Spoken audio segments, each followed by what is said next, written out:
100% दोषी हैं। अगर एक भी माचिस मैंने मारा हो, दुकान छोड़ दीजिए, किसी गमछे को आग लगाया हो, किसी कागज को आग लगाया हो, तो मुझे फांसी चाहिए। बसपा जैसी पार्टी भी अगर पैसा का डिमांड करेगी तो ये दुख का विषय है। करोड़ों रुपए के मांग, लाखों रुपए के मांग थी। स्टार्टिंग में 20 से 30 लाख रुपए का डिमांड किया गया, उसके बाद 5 लाख रुपया पर आके बात अटकी थी। हम 2 लाख रुपया दे भी रहे थे, जो स्पष्ट है मीडिया के सामने, कहीं कोई मुझे संकोच नहीं। 2 लाख आप दे रहे थे बिल्कुल बिल्कुल, टिकट के लिए। सुशील बाबू अगर हारते तो कहीं न कहीं जीवन भर का एक अलग लगता कि चित्तौड़गढ़ तोड़ने में मुखिया का हाथ। वो मुखिया जी बड़ी मजबूती के साथ बोलते थे कि केंद्र सरकार को कबाड़ देंगे, राज्य सरकार को कबाड़ देंगे। उस भावना में बह करके और पूरे बिहार के मुखिया साथियों के राय विचार करने के बाद मैंने एक कदम बढ़ाया था। मुसलमान होंगे, जो देशभक्त होंगे, वो मुझे समर्थन करेंगे। और ये चुनाव में आपको पता चल जाएगा कि औरंगाबाद में हमारे मुसलमान भाई में कितने देशभक्त हैं और कितने देशद्रोही टाइप का सोच रखने वाले व्यक्ति हैं। जो आपको वोट देगा वो देशभक्त। अरे भाई, नहीं दिया वो एक बार हर साल मुझे रामनवमी में चिट्ठी मिलता है कि क्यों ना पे सीसीए लगाया जाए। ये जानते हैं ये किसका चाल है? बड़े बड़े नेताओं का। क्यों? मनोबल तोड़ने के लिए। जी नमस्कार, मैं हूं राज पाठक और आप देख रहे हैं बुलेट न्यूज टीवी। देखिए, ये साल विधानसभा चुनावी साल है और इस साल में तमाम पार्टियां तो जनता के बीच हैं ही, तमाम नेता भी जनता से कई उम्मीदें लेकर के सामने आ रहे हैं। इस दौरान हमारे साथ में औरंगाबाद जिले के चर्चित चेहरे अपनी बेबाक अंदाज के लिए जाने जाते हैं। इनकी बातें लोगों को प्रभावित करती हैं। 10 साल से जनप्रतिनिधि हैं, लगातार मौका जनता दे रहे हैं। अब औरंगाबाद विधानसभा चुनाव लड़ने की इनकी तैयारी है। हमारे साथ में सुजीत सिंह जी हैं, मुखिया हैं, लेकिन अब औरंगाबाद के संभावित विधानसभा प्रत्याशी। स्वागत है आपका। आपका भी धन्यवाद जो आपने पहली बार अवसर दिया। जी, हम चाहते हैं कि आपको मिले। सवाल ये है कि मुखिया रहे आप, 9 साल का कार्यकाल रहा आपका, अब 10 साल हो जाएंगे अगले साल। क्या कुछ कैसा सफर रहा आपका, और आप विधानसभा में तैयारी क्यों कर रहे हैं, विधानसभा में क्यों आना चाहते हैं? जैसे मुखिया एक ऐसा पद है जिसको अपने मुखिया के कर्तव्य का अगर ईमानदारी पूर्वक पालन करते हैं तो जितना जन समस्या हम लोग नजदीक से जानते हैं उतना शायद कोई जनप्रतिनिधि जानता होगा। और बहुत ऐसा मामला आया जो मुखिया रहते भर में पूरा नहीं किया जा सकता है। इन सबों को पूरा करने के उद्देश्य से आगे बढ़ने का निर्णय लिए। हम लोग अगर अपनी बात को रखते हैं तो बीडीसी बैठक में रखते हैं। यहाँ हम जा सकते हैं हार्डली तो जिला पदाधिकारी महोदय के पास जा सकते हैं, उससे आगे नहीं बढ़ सकते हैं। उससे आगे अगर पत्र के माध्यम से बढ़ते भी हैं तो ठंडे रास्ते में चला जाता है। इसलिए सदन जाने का मन बना है। सुजीत सिंह, सवाल ये है कि मुखिया आप रहे, जनता भरोसा पर करती है, लेकिन अब सवाल ये हो जाता है कि सुजीत सिंह लड़ना क्या चाहते हैं? विधानसभा, लोकसभा, एमएलसी, क्या क्या लड़ना चाहते हैं? देखिए, जो मुझ पर जो लोग टैग लगाना चाहते हैं, शुरुआत करते हैं एमएलसी चुनाव से। तो मेरे पिताजी ने मना किया दिलीप बाबू के व्यवहार के चलते। अभी जब तैयारी विधानसभा की कर रहे हैं, चुनाव प्रचार में लगे हुए हैं अपने स्तर से, तो दिलीप बाबू के जो करीबी हैं उन लोगों ने भी कहा कि पापा से पूछ लिए है ना। तो हमने एक वर्ड बोला कि हमसे गलती हो गया कि हम विधानसभा चुनाव, विधान परिषद चुनाव में, एमएलसी का चुनाव में हम बैठ गए थे। आपको लड़ना चाहिए था। नहीं, हमने बोला, उन लोगों के सामने बोला कि हमको लड़ना चाहिए था, हमसे भूल हुई। तब वो तुरंत बोले कि नहीं नहीं, अच्छा किए थे बैठ गए थे, अच्छा किए थे बैठ गए थे। जो दिलीप बाबू के प्रतिद्वंदी थे आप, मजबूत। देखिए, हम प्रतिद्वंदी नहीं थे। देखिए, एक चीज पे तो हमको अनुभव हुआ, चाहे वो एमएलसी का चुनाव हो या लोकसभा चुनाव हो, वो दोनों कदम मेरा भावना में बह करके उठाया हुआ था।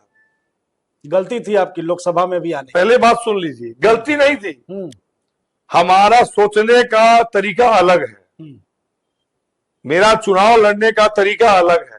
हम कोई भी कार्य करते हैं तो दिल से करते हैं, दिखावा के लिए नहीं करते हैं। मुझे तनिक भी परवाह नहीं है कौन मेरे बारे में क्या सोचता है। हम ईमानदारी पूर्वक कार्य करना जानते हैं और कार्य करेंगे। लोकसभा चुनाव लड़ने का आपके माध्यम से लोग स्पष्ट बता देना चाहते हैं कि किसी के बहकावे में आके चुनाव नहीं लड़े थे। मुखिया संघ के अधिकार में कटौती हुआ था।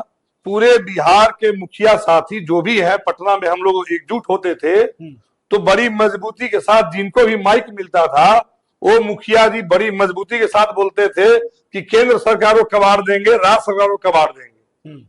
तो उस भावना में बह करके और पूरे बिहार के मुखिया साथियों के राय विचार करने के बाद मैंने एक कदम बढ़ाया था। अगर चुनाव लड़ते हम लोकसभा, अगर मुझे छटवाया नहीं गया रहता तो आपको दिखता। छटवाया गया था आपको, यह मानते हैं आप? अरे बिल्कुल के पीछे अब पता नहीं, भगवान जाने कौन साजिश किए कौन नहीं किए, अब ईश्वर जाने। पहले तो मैं था, दोषी मानते हैं आप? हम देखिए एक बात हम जानते हैं, ईश्वर जो भी करते हैं अच्छा करते हैं और जो भी करेंगे अच्छा करेंगे, मेरा मानना है। पहले तो मैं गुस्से में था, मेरा बयान भी देखे होंगे। लोकसभा चुनाव में नामांकन रद्द होने के बाद गुस्से में मैंने सोशल मीडिया के माध्यम से या मीडिया के माध्यम से मैंने जवाब दिया था। किन्हीं का नाम नहीं लिया था लेकिन जवाब दिया था। लेकिन एक लिहाज से अच्छा क्या हुआ कि यहाँ पे बोला जाता है मिनी चित्तौड़गढ़। मीडिया वाले भी बाहर से आते हैं तो बोलते हैं कि भाई औरंगाबाद को मिनी चित्तौड़गढ़ बोलता है लोग। तो यहाँ पे जो नारा लगा था, या आप ऐसा चुनाव कभी नहीं देखे होंगे कि जो सामाजिक मुद्दे हैं या जन समस्या है वो सारा मुद्दे गौण हो गए और बस एक ही था, गढ़ बचा लेना है, गढ़ तोड़ देना है। तो ऐसी परिस्थिति में अगर मैं चुनाव लड़ते रहता और हो सकता है परिणाम क्या होता ईश्वर जाने। इन केस अगर मान लिए सुशील बाबू और हारते तो कहीं न कहीं जीवन भर का एक अलग लगता कि चित्तौड़गढ़ तोड़ने में मुखिया कहाँ थे। उस दौरान महागठबंधन के नेता आपसे मिले थे गढ़ तोड़ने के लिए? नहीं। मदद करने के लिए? नहीं। मदद करिए? नहीं, समर्थन नहीं था आपका उन लोगों को? महागठबंधन के नेताओं को समर्थन नहीं दिया? देखिए, जब चुनाव लड़े ही नहीं तो फिर उसकी चर्चा करनी ही बेकार है। जो बीत गया बात, जो बीत गया उसे खत्म किया जाए। पुरानी बातों को भूलने में ही भलाई है। लोग पूछेंगे आपसे कि उस समय आप भाजपा के नेता हुआ करते थे, अब विधानसभा में आप चुनाव लड़ना चाहते हैं, भाजपा से लड़िएगा कि राजद से लड़िएगा, महागठबंधन से लड़िएगा या बसपा से भी संपर्क साधे हुए हैं? एक बात सुन लीजिए, बसपा में तो नहीं जाएंगे, उसका कारण भी स्पष्ट कर देते हैं आपके माध्यम से। बसपा में हम लोकसभा का टिकट के लिए एक दो बार नहीं, लगभग 7 से 8 बार हम उस ऑफिस में लगातार गए। अब उस बसपा जैसी पार्टी भी अगर पैसा का डिमांड करेगी तो ये दुख का विषय है। तो मेरा एक ही मानना है, मुझे किसी पैसा मांगा गया था आपसे? अब देखिए, अब छोड़ दिया जाए, शुरुआत ज्यादा से हुआ कम पे हुए, उस बातों को छोड़ दीजिए। करोड़ों रुपए की मांग? अरे नहीं, करोड़ों रुपए के मांग थे, लाखों रुपए की मांग थी। स्टार्टिंग में 20 से 30 लाख रुपए का डिमांड किया गया, उसके बाद 5 लाख रुपया पर आके बात अटकी थी। हम 2 लाख रुपया दे भी रहे थे, जो स्पष्ट है मीडिया के सामने, कहीं कोई मुझे संकोच नहीं। 2 लाख आप दे रहे थे? बिल्कुल बिल्कुल, टिकट के लिए। बहुत साथी लोग बोले कि आप बसपा से आइए, हमने अब बसपा में नहीं जाएंगे। अरे मेरी ताकत है ऑलरेडी दलित भाई, भले ही मैं बाबू साहब हूं लेकिन मैं जात पात की राजनीति नहीं करता हूं और आजीवन नहीं करूंगा। ये डंके की चोट पे कहता हूं कि जात पात की राजनीति में नहीं करूंगा, न जात की राजनीति करूंगा न धर्म की राजनीति करूंगा। जो बुराई रहेगा उसका डट के उसका मुकाबला करेंगे, उसके बारे में आवाज उठाएंगे। कौन खुश होगा कौन नाराज होगा उसकी हमें चिंता नहीं है। धर्म की बात कर रहे हैं आप कि धर्म की बात हम नहीं करेंगे, एक साथ रहेंगे। आप पर आरोप लगते हैं कि आप अक्सर जो है मुस्लिम समुदाय के विरोध में खड़े हो जाते हैं, आवाज उठाते हैं, मारने पीटने की धमकी देते हैं, बांग्लादेशियों को भगाने की बात कहते कहते मुसलमानों को भगाने की बात कहने लग जाते हैं। मेरा एक बयान दिखा दीजिए मुसलमान का, दिखा दीजिए एक बयान, चाहे सोशल मीडिया हो या मीडिया हो। देखिए, मैं अपने धर्म को मानता हूं और किसी धर्म का बुराई आज तक मैंने नहीं किया, चाहे कोई भी धर्म हो, चाहे इस्लाम धर्म हो, सिख धर्म हो, कोई धर्म हो, आज तक मैंने बुराई नहीं किया है। धर्म का रास्ता मतलब क्या होता है? सच्चाई का मार्ग। जो धर्म पे चलने वाला व्यक्ति हो, धर्म के नाम पर ढोंग करने वाला नहीं, धर्म के नाम पे चलने वाला व्यक्ति किसी धर्म का हो, वो किसी भी मानव का अहित नहीं सोचेगा। तो सुजीत सिंह पर आरोप क्यों लग जाता है 2018 दंगा का? जेल क्यों जाते हैं सुजीत सिंह? देखिए, कई सवाल आपसे पूछे जाए। अच्छा, एक बात बताइए, अब ऐसा आप सवाल कर रहे हैं तो सवाल जनता का है। नहीं कि आप जनता का भरोसा एक मिनट भरोसा करे या न करे, मुस्लिम समुदाय का वोट नहीं। मेरी बात सुनिए, एक चीज आप जान लीजिए और गांठ बांध लीजिए, ये निश्चित रूप है मुसलमान में भी जो अच्छे मुसलमान होंगे, जो देशभक्त होंगे, वो मुझे समर्थन करेंगे। और ये चुनाव में आपको पता चल जाएगा कि औरंगाबाद में हमारे मुसलमान भाई में कितने देशभक्त हैं और कितने देशद्रोही टाइप का सोच रखने वाले व्यक्ति हैं। जो आपको वोट देगा वो देशभक्त, अरे भाई नहीं दिया वो देशद्रोही। एक बात समझ लीजिए, आप किस बात पे मुझे बोल रहे हैं? खुल के बोलिए, मीडिया के सामने बोलिए, खोल के प्रश्न कीजिए। खुलकर पूछा जाएगा आपसे, आखिरकार दंगे में आपका नाम कैसे आया? क्यों दंगे में नाम कैसे आया? ठीक है, हमने बार बार जब भी मुझे मौका मिला, सोशल मीडिया मेन मेरा हथियार है। अपने सोशल मीडिया पे आप मेरा आईडी खोल के चेक कर लीजिए, मैं बार बार कहता हूं, हर साल मुझे रामनवमी में चिट्ठी मिलता है कि क्यों ना पे सीसीए लगाया जाए। ये जानते हैं ये किसका चाल है?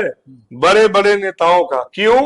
मनोबल तोड़ने के लिए। लेकिन बड़ा प्यार से उन्हें मैं बता देता हूं, उन्हें मैं आश्वस्त कर देता हूं, क्या बाहर या औरंगाबाद में? अब पता नहीं, भगवान मालिक। अब डीजीपी महोदय के पास किसका संपर्क है ये तो मैं नहीं बता सकता हूं। जैसे अभी मैंने नहीं बोलना चाहिए था कि मार के भगा देंगे बांग्लादेशी को। क्या आपको लगता है क्या कि वो कार्य नहीं कर सकते हैं? क्या मारेंगे आप? नहीं।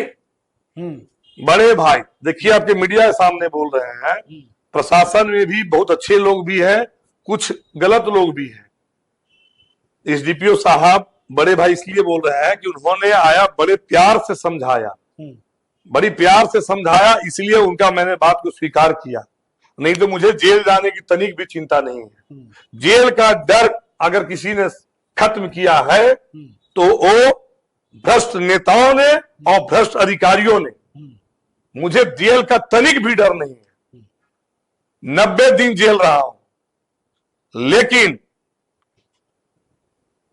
मुझे अफसोस इस बात का होता है कि निर्दोष होके जेल गया। निर्दोष थे आप? अरे भाई, डंके के किसने फंसाया आपको? अब किसने फंसाया तो देखिए, हम दो उदाहरण देते हैं, भेदभाव नहीं करते हैं, आपको खोल के कहानी बताते हैं। हमारे समिति का रामनवमी पूजा समिति ब्लॉक कॉलोनी, हमारा एक राम भक्त है आंसू, नाम बोल रहे मीडिया सामने। मुझे खुशी है कि वो लड़का नहीं फंसा, लेकिन क्यों नहीं फंसा? वो भी थे इसमें। अरे भाई, वो राम भक्त है, हमेशा रहता है, लेकिन वो नहीं फंसा। क्यों नहीं फंसा? कहीं ना कहीं जात पात की जो होती है, मुझे खुशी है कि वो लड़का नहीं फंसा, इसलिए कि निर्दोष था, हमारा छोटा भाई है। लेकिन वो क्यों नहीं फंसा? जात की वजह से। और आज पहली बार आपको ये, आज तक मैंने बयान नहीं दिया। मैं क्या बोलता हूँ, जात पात की मैं राजनीति नहीं करता हूं, इसलिए मैंने आज तक नहीं बोला। लेकिन आप बार बार कोई प्रश्न करता है और चुनाव नजदीक है तो आईना की तरह साफ मैं स्पष्ट कर देना चाहता हूं। दूसरा उदाहरण देता हूं, हमारे मित्र है पुट्टू मुखिया जी, पुट्टू यादव जी, ऋषि पंचायत के मुखिया प्रतिनिधि। वो मेरे साथ थे, जुलूस के दिन मेरे साथ साथ चल रहे थे, मैंने उन्हें बुलाया था। और उस समय के अधिकारी थे उनके जात के थे। एसपी की बात कर रहे हैं? अरे नहीं भाई साहब, अब रहने दीजिए, थोड़ा सा पर्दे में रहने दीजिए। मैं अधिक बोल रहे हैं आप तो पूरा अरे खोल भाई देते हैं। सुन तो लीजिए, अब कौन थे क्या थे आपका विषय पता करने का, उनको क्यों बचाया गया? जब मेरे साथ वो हैं तो आखिर उन्हें क्यों हटाया गया? वो अपने सोशल मीडिया पे उन्होंने पोस्ट किया था रामनवमी जुलूस का, उन्हें बोला गया, फोन करके बोला गया, ये बात पुट्टू भाई हमको बताया, वो अपना पोस्ट को डिलीट किए।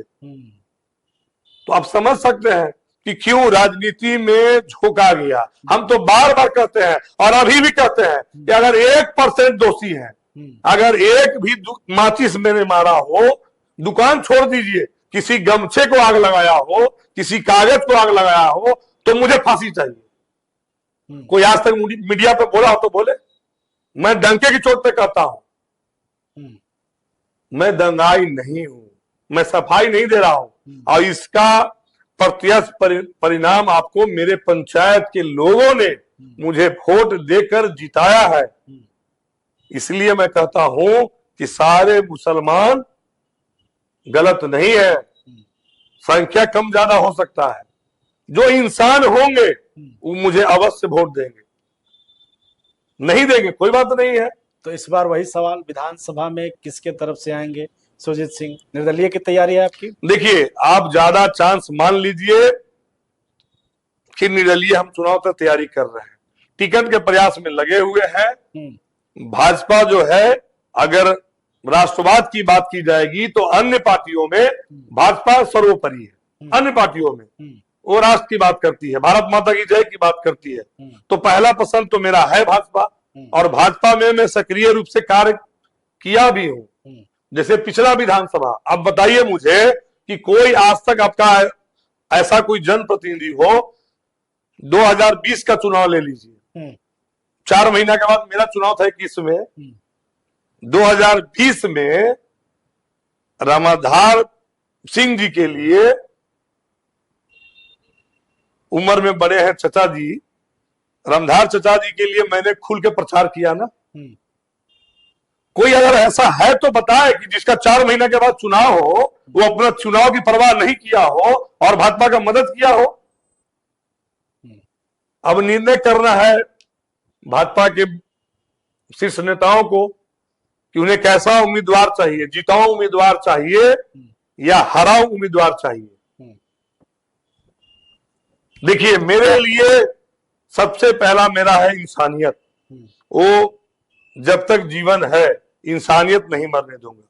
पिछली बार क्यों हारी थी भाजपा यहाँ 2020 में, क्या लगता है आपको? आपसी मतभेद, सबको ही जानता है कि भाजपा में औरंगाबाद में वर्तमान की स्थिति क्या है, और इसीलिए मैं शिथिल भाजपा का सदस्य के रूप में मान लीजिए ज्वाइन किया, सक्रिय कार्यकर्ता ज्वाइन किया, और भाजयुमो में जब जिला अध्यक्ष मंजीत छोटा भाई था, तो उस समय अभी तक भाजयुमो की जितनी भी टीम हुई, उस समय की टीम सबसे ज्यादा मजबूत थी।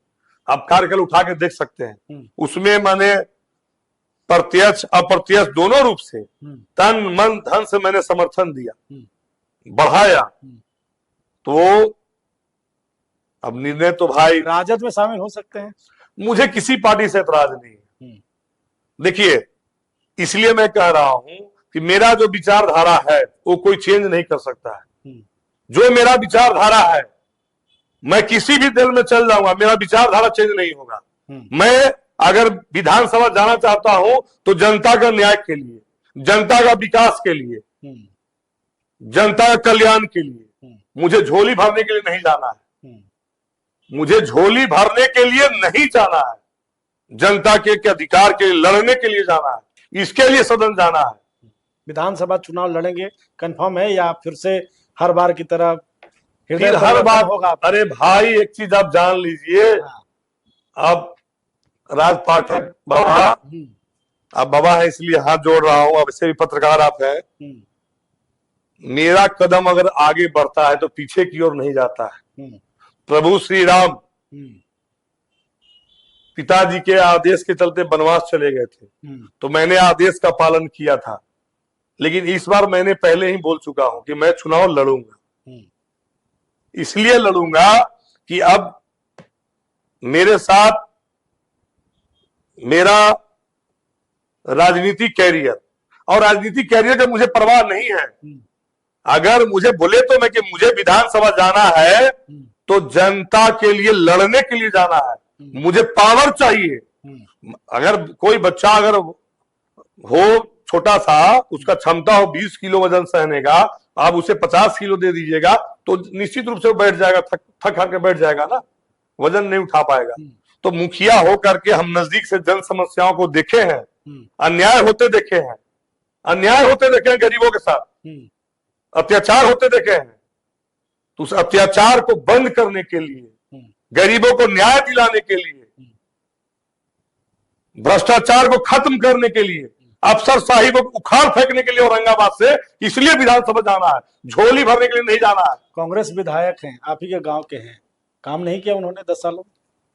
भैया मुझे जो करना है उसकी बात करेंगे, कौन क्या किए नहीं किए जनता से पूछिए। नहीं हुआ तभी तो आप फिर वही बात बदलाव। अरे भैया तो दावा कर रहे हैं कि हम बहुत सारा काम किए, मेडिकल कॉलेज हमने बनवा दिया, मेडिकल कॉलेज बनने वाला है, कई योजनाओं की बात वो कर रहे हैं। ये आप जनता से पूछिए, आप नहीं बोलेंगे, हम अपनी बात करेंगे, हम किसी की बात नहीं करेंगे। कौन क्या किए नहीं किए, कौन क्या करेंगे, जिनको क्या करना है अपनी बात को रखें, जिनको क्या करना है वो अपनी बात को रखें, मुझे जो करना है वो बात रखेंगे। आप अगर तो क्या कुछ 3 प्राथमिकताएं हैं औरंगाबाद विधानसभा में आपकी? 3 प्राथमिक मतलब क्या 3 काम करेंगे अगर आपको जनता मौका देगी तो विधायक बनेंगे आप, तो ये बताइए। इतिहास रचेंगे, और इतिहास कैसे रचेंगे उसको अभी राज रहने दीजिए। राज रहने दे या कुछ प्लानिंग अभी नहीं? प्लानिंग नहीं है, प्लानिंग है, इसमें फिट है। इतिहास रचते हैं और इतिहास रचेंगे। आप अगर पूछिए कि कैसे इतिहास रचे हैं तो बता देंगे। बताइए। अब आइए रोजगार के क्षेत्र में, आप कभी कल्पना किए थे कि बिहार से दिल्ली बस चलेगी? बताइए आप। विकास हो रहा है तो भाई बहुत चीजें हैं। अरे अगर बिहार से दिल्ली रूट अगर कोई जन्मदाता हो तो वो सुजीत सिंह है। बिहार सरकार की नींद खुली बाद में इसको मतलब परमिट देने का प्रावधान बनाया गया। शुरुआत हमने किया था 2016 में। अगर 2016 से पहले अगर बिहार से दिल्ली बस चली हो तो कल तो इतवार है, सोमवार को मेरा इस्तीफा रहेगा। मैं झूठ का सहारा नहीं लूंगा। मैंने पहले ही बोला कि धर्म के रास्ते पे चलते हुए मैं ऐसा राजनीति करूंगा कि जो राजनीति को स्वच्छ करूंगा, आईना के तरफ साफ राजनीति करूंगा। जो सवाल पूछना है पूछिए, बेबाक जवाब दूंगा और दिल से जवाब दूंगा। और 1% अगर झूठा हो गया तो मेरा इस्तीफा तैयार है। जो पूछना है पूछिए। एक आपको इतिहास बताए रोजगार के क्षेत्र में, अभी आपको हमने नागपुर गाड़ी स्टार्ट किया, पटना से नागपुर, और जानते हैं ट्रांसपोर्ट की व्यवस्था ठीक कर देंगे आप भैया। स्वास्थ्य की व्यवस्था पर नजर होगी सुजीत सिंह की। स्वास्थ्य की आप एक बात आप देख लीजिए, कल जो मेरे पंचायत में हादसा हुआ, एक बच्ची थी रविकर की, शादीशुदा थी, उसका हस्बैंड पागल है बेचारा, वो खुद महिला बच्चों का भरण पोषण करती थी और बिना लाइसेंस का एक 2 कमरे का रूम में दलाल के माध्यम से बुलाती थी और बहुत कम मतलब झांसा देकर बुलाती थी और कम पैसों में इलाज क्या बोले, अवैध रूप से, जो गैर कानूनी है।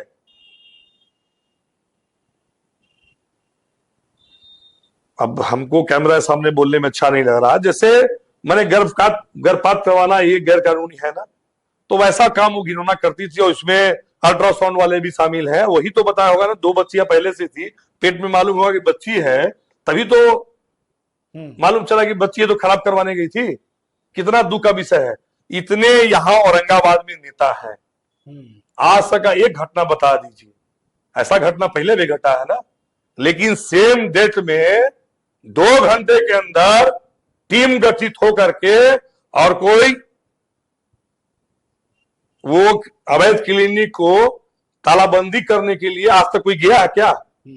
अगर गया तो कोई बता दे। हमने स्पष्ट रूप से बोला और मैं मीडिया के माध्यम से, आपके चैनल के माध्यम से आभार प्रकट करता हूं जो सिविल सर्जन महोदय के प्रभार में है रविचंद्रन सर, उन्होंने मेरी बात को, भावनाओं को पकड़ा। हमने एक ही बात बोला, सर यहाँ पे रो रहे हैं, रात की घटना है, हम लोग पहले बहुत प्रयास किए मैनेज करने का कि गरीब को न्याय मिल जाए, आखिर केस भी होगा, अंततः मुआवजा मिलता है, उसी के लिए केस लड़ता है आदमी, भरण पोषण के लिए। लेकिन पता नहीं किसने क्या राजनीति किया, खैर अलग विषय है। लेकिन आप, मैं तो झूठ नहीं बोल रहा हूं ना, टीम गई थी कि नहीं, सील करने टीम गई कि नहीं गई? तो एक दिन में कभी आज तक हुआ औरंगाबाद में इतिहास में तो बताइए। जिस दिन सुजीत को औरंगाबाद के देवतुल्य जनता विधानसभा भेज देंगे, आप निश्चित रूप मान लीजिए औरंगाबाद का कोई भी व्यवस्था हो, सरकारी हॉस्पिटल जो है, इसमें गरीब ही लोग इलाज करवाने जाते हैं, अमीर लोग इमरजेंसी में रात में जाते हैं, अन्यथा अमीर लोग प्राइवेट अस्पताल में जाते हैं, गरीब लोग लाइन लगाते हैं। व्यवस्था यहाँ बिल्डिंग करोड़ों के बन गया, लेकिन डॉक्टर का घोर अभाव है। डॉक्टर कैसे बैठेंगे, उसकी व्यवस्था करनी होगी। डॉक्टर को कैसे बुलाना होगा, उनको सुरक्षा देनी होगी, उन्हें भरोसा दिलाना होगा। ये काम अगर मुझे अवसर मिलेगा तो आपको मैं निश्चित रूप से कहता हूं कि स्वास्थ्य के क्षेत्र में हो, शिक्षा के क्षेत्र में हो, रोजगार के क्षेत्र में हो, इतिहास रचने का काम करेंगे। चलिए, बहुत धन्यवाद सुजीत सिंह। नहीं, एक चीज और बोलेंगे। हाँ। आपने सब कुछ सवाल किया, लेकिन मैं आपको कहता हूं कि आप प्रश्न कीजिए कि अभी तक मैंने क्या इतिहास रचा है। मैं कहता हूं कि आप पूछिए। नहीं, बताइए, बिल्कुल आप प्रश्न कीजिए, प्रश्न कीजिए। इतिहास पे आपने सवाल कर रहे हैं, आप इतिहास रचने की बात। जैसे मैं मुखिया बना, आपको आपके चैनल के माध्यम से मैं पूरे बिहार की बात करता हूं। भले ही मुखिया हूं, पिछले बार भी मुखिया संघ के अध्यक्ष था, और मैंने एक आंदोलन किया था जिसमें हमारे लगभग 10 मुखिया साथी आए थे जरूर, लेकिन ये मेरा श्रेय जाता है हमारे पंचायत के, मतलब जो भी देवतुल्य जनता है, और उसमें खास करके हमारी माताओं एवं बहनों का, उसमें हमारी मुस्लिम बहन दीदियां भी थी, माने महिलाओं की संख्या ज्यादा थी। आज तक कोई भी हो, चाहे वो लोकसभा हो, विधानसभा हो, या जिला परिषद जी हो, या मुखिया जी हो, आज तक के इतिहास में कोई ऐसा सोचा हो और कोई आज तक बात उठाया हो। मैं आपके चैनल के माध्यम से पूरा बिहार में प्रश्न कर रहा हूं कि कोई भी जनप्रतिनिधि अगर आवाज उठाए हो तो बताएं। मैंने आवाज उठाया था। क्या वो आवाज था? पहले एक था, वृद्धा पेंशन मिलता था बीपीएल परिवार को, जिसका बीपीएल में नाम है उसी को वृद्धा पेंशन मिलता था। और मेरे दिमाग में खटका, जब मैंने पंचायत में घूमना शुरू किया तो मुझे अनुभव हुआ कि बहुत ऐसे सामान्य वर्ग में, या जिनका दलित परिवार भी है, बाय मिस्टेक उनका बीपीएल में नाम नहीं है, और वैसे बुजुर्गों को वृद्धा पेंशन नहीं मिलता है। तो अन्य मांगों में जैसे राशन कार्ड, बहुत तरह का मांग था, उसमें मैंने वृद्धा पेंशन को भी, वृद्धा पेंशन बढ़ाने की भी मांग की थी, और वृद्धा पेंशन को जनरल करने की मांग की थी, और मेरे मांग के बाद वो पूरा हुआ।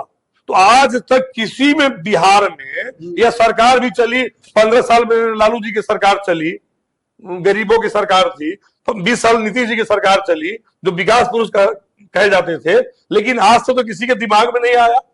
मेरे मांग करने के बाद क्यों आया? अगर आप देखिए, मैं ये बात क्यों कह रहा हूं, जिस दिन जनता जाग जाएगी, अपने अधिकार को लेकर के सड़क पे उतरना शुरू कर देगी, सरकार झुकेगी। मैंने जेनविन मांग किया, मैंने दर्द देखा कि जो बुजुर्ग है वो भी गरीब है, दलित परिवार में भी छूट गए थे जिनका बीपीएल में नाम नहीं था, मध्यम वर्गीय परिवार थे, किसी भी जात के हो, बुजुर्गों को वृद्धा पेंशन आम लोगों को मिलना शुरू हुआ। ये मेरा उपलब्धि है, डंके की चोट पे कहता हूं। एक हुआ इतिहास हुआ ना, अब दूसरा इतिहास मैं कह रहा हूं। बार बार मैं इसलिए मीडिया सामने कहता हूं, पर तारीफ नहीं कर रहा हूं। मेरे साथ अन्याय हुआ। 2018 में मैंने लोन लिया था 40 लाख रुपया, उसमें संभवतः हमको लगता है कि 36 लाख या 37 लाख एक्यूरेट अभी भी याद नहीं है, 7 साल पहले की बात है, 18/7/25, 18 में मैंने लोन लिया था। लोन लेकर के गरीब परिवारों को, मध्यम वर्गीय परिवारों को लगभग लगता है 700-800 के आसपास, अब एक्यूरेट तो आंकड़ा मेरे पास है नहीं, शौचालय बनवाने का कार्य किया। उसमें लगभग मेरा 20 लाख का नुकसान हुआ, जो मेरा आर्थिक स्थिति को कमजोर किया। मैं इसलिए कहना चाहता हूं कि जैसे मान ली, यही का उदाहरण देता हूं, दूर का किसी को पता नहीं चलता है, जैसे प्रमोद बाबू है, वो अपने पैसे से, उनका अच्छा इनकम है, वो अपने पैसे से बहुत जनहित कार्य किए, दिखता है, लेकिन अपने हैसियत के अनुसार, अपने हैसियत के अनुसार, और कोई माई का लाल पूरे विश्व में एक व्यक्ति बता दे कि जो लोन लेकर के जनता का विकास का कार्य करने के लिए रिस्क लिया हो, तो आप मुझे बता दें। आप गूगल से सर्च कर लीजिए, किसी मीडिया से पूछ लीजिए, तो आप बोलिए इतिहास है या नहीं है। तो दो इतिहास में रचा होना कि नहीं रचा, क्रांतिकारी इतिहास रचा जाएगा। अरे वही तो बोल रहा हूं। अभी इसलिए नहीं बोलूंगा कि सदन चल रहा है या चलेगा, कोई ना कोई माननीय उठा देंगे, मेरी बातों को नकल करके उठा लेंगे। इसलिए अभी सारा, जैसे एक कहावत है कि तुर्क के एक को जो है ना, वो लास्ट में फेंका जाता है। तो मेरा घोषणा पत्र जो है, मेरी मांग पत्र क्या है कि मैं जो कार्य करूंगा वो अंतिम में मेरा रहेगा, सबसे अंतिम।